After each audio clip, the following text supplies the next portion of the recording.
Okay, I'm not even sure about that, but I am so impressed with this book because it does what I always say people have to do. It knows its audience. Tell people who your audience is here.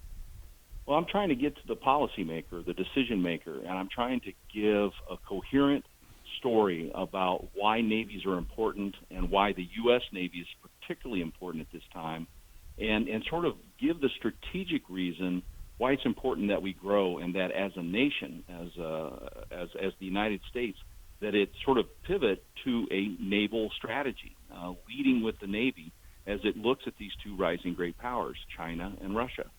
You know, I might start assigning this in my con law classes, not because you quote the Constitution in the title, but because you understand the rise and fall of great powers and the ebb and flow of history and what they have to do. And I'm going to divide our conversation about to provide and maintain a Navy, your new book, into two parts. We'll do another part next week. This part is about the first half of the book. And actually, I want to begin with the foreword because it's by a legend. It's by John Lehman. Now, again, can you explain for the Steelers fans out there who John Lehman is and why that will, everyone walking by the foreword by John Lehman will pick it up? Well, I mean, Secretary Lehman, I think, is probably the most preeminent Secretary of the Navy in the modern era, essentially the post-World War II, after the Department of Defense is formed. If you look at, I think there's 27 or 28 Secretaries of the Navy, he has to be ranked number one out of all of them in terms of his impact upon not only the Navy, but impact upon national policy. He served during the Reagan administration. He served 6.5 years during the Reagan administration. And he grew the Navy by essentially 84 ships. He came in, the Navy was down around 500 ships. He got it up to 592 ships during his time there. But more importantly, John Lehman gave a coherent strategy, the Maritime Strategy, the 1986 document, that everyone looks back and says that is the gold standard, that not only grew the Navy, but explained why it was important to grow the Navy. And Lehman came at that because he understood it. One, he's a naval officer. He was in the reserves. He flew A-6 intruders as a naval flight officer. And prior to that, he also worked for Henry Kissinger in the White House on the National Security Council staff. He understood policy, understood the Navy. He brought it all to culmination. And so I was very privileged. I reached out to Secretary Lehman to ask if he would review the manuscript and then if he would write a foreword, and he very graciously agreed. You know, when I read that foreword, I immediately sent the book off to a couple of serving naval officers that I know because I want them to be inspired. He really is a recruiting poster for the Navy. But what you said about him, I want to contrast it with what we've just gone through with the President Trump administration. He served 6.5 years with a mission statement, the same mission statement, grow American presence. As Admiral Stavridis, one of your friends and mine, likes to say, quantity has a quality all of its own. And for 6.5 years, he said one thing. In the Trump era, we had actually 3 secretaries of the Navy. Tom Modley, who was the acting secretary, bracketed by Richard Spencer and the last fellow from Norway, Norwegian ambassador. You can't really have a naval strategy with 3 SecNavs in 4 years. Can you, Jerry Hendrix? No, you can't, because, first of all, you really need to start out and lead with a naval strategy. We thought that we were going to have that with President Trump. He very clearly enunciated a 350-ship goal and that the Navy needed to be stronger during his Philadelphia speech in September of 2016. And then he began talking about the Navy even after he was sworn in.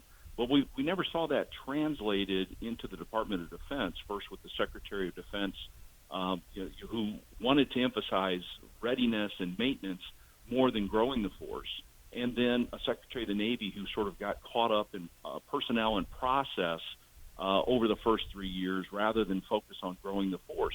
You had a very powerful message, and no one sort of latched hold of it to begin drumbeating the importance of a Navy. And again, the importance of the Navy against the backdrop of the strategic environment.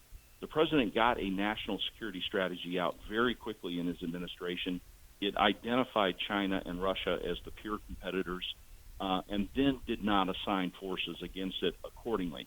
That's one of the great failings of the last few years.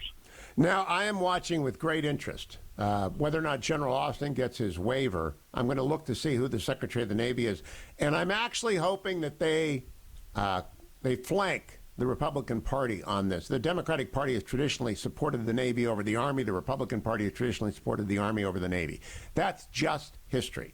Do you anticipate that the new Democratic Party will fund and deploy a Navy to take away what is the crucial issue from the Republicans in 2 and 4 years? Because China will be unescapably our competitor. I mean, it's already known. It is understood far and wide. And I think you're making the case that people have to understand once you come to that recognition, you've got to come to the recognition, you've got to build and maintain the fleet. Yeah, that's correct. And so, first of all, I don't know. I haven't seen names emerge yet as potential secretaries of the Navy. I'm hopeful that when they do, that it'll be a strong, articulate voice. I hope that the Biden administration will recognize that China is the peer competitor and that it's a strong competitor, that it seeks to dominate in the Western Pacific in the beginning and then more globally after that. And if they make that recognition, then the Navy is the answer. And so it'll take a person, who recognizes credentials, understands the process of growing a Navy, and is willing to become the ambassador of the Navy to Capitol Hill and to other power centers to be able to go out and advocate for that. I'm not sure if that's going to happen. I've heard two different types of voices coming out of conversations amongst colleagues from the left. Some are actually talking about cutting the size of the military and cutting the size of the Navy. Others are sort of let's need to level the force. That being said, if it's a level budget, I hope it's still a budget that allows the Navy to grow and that it recognizes, as General Milley, the chairman of the Joint Chiefs, has recently recognized, that other services will have to take a haircut, as we say, in order to fund a larger Navy going forward. It's the right strategic decision. Now, Captain Hendrix, what I greatly appreciate about your book is that you do not presume anything not in evidence, which is a problem that a lot of navalists and strategists do for amateurs like me. They just assume we know about freedom of the seas and how it replaced freedom of the land or control of the land. They just assume people understand how much is water and how much is dirt. They just assume everything, but you don't. But you also don't get bogged down. I love Dreadnought. It's one of my favorite 10 books in America, and that I've read in America in the last 10 years by Robert Massey. You quote it. I love that, but I can't assume everyone has read it. So you have to summarize it, and you very methodically take people through about 2,000 years of Navy history so that they can understand where we are in 2021. Yes, and I thought that was important. All too often, and I'm guilty of this myself, most navalists tend to write about the number of ships that are required and then perhaps the composition inside that number, how many frigates versus how many destroyers, cruisers, aircraft carriers. But we sort of gloss over the underlying foundational argument, which is, why do I need this Navy at all? And what we've seen is that the global economy has grown tremendously over the last several hundred years, and that has grown because of the amount of goods that are traveling upon the seas, going from places where they can be made cheaply or mined cheaply to places where they can gain a greater amount of income.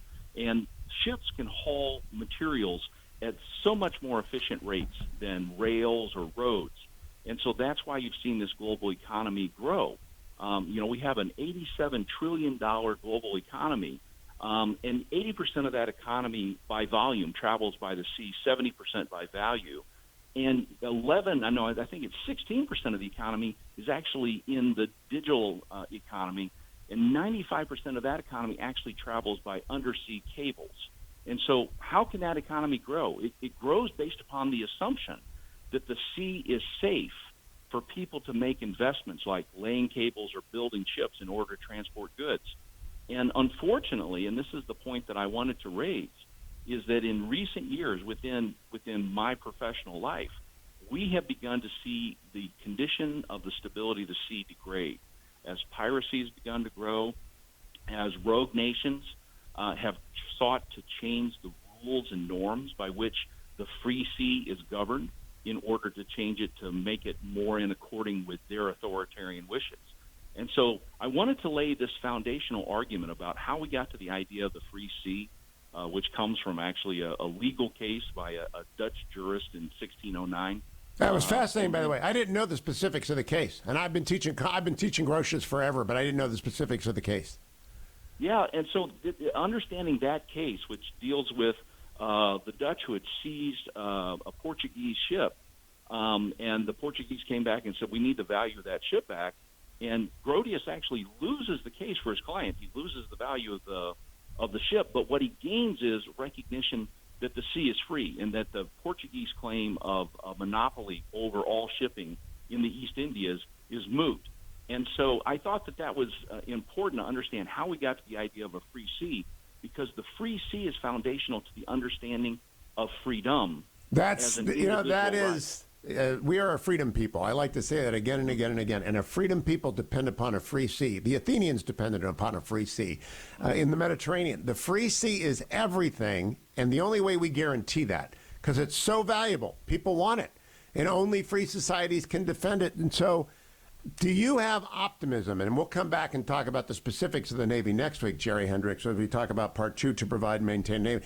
Do you have optimism that Republicans and Democrats will fund the Navy in the next year at a level consistent with a free sea defense?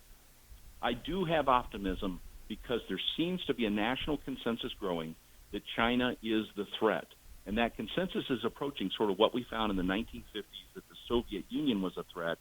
And then the nation rallied around that threat and said we need to appropriately fund the military, and they did. We are beginning to see our conversations with national leaders now, both sides, talking about the importance of the Navy in facing this threat.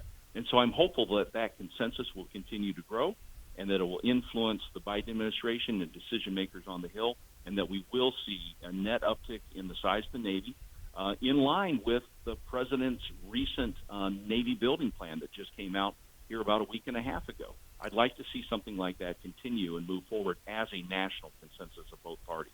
To provide and maintain a Navy. To provide and maintain a Navy. I'll say it one more time. To provide and maintain a Navy by Jerry Hendrix at Amazon now. Go and get it. We'll talk more with him next week about what it should look like. But boy, do we need it. Thank you, Jerry.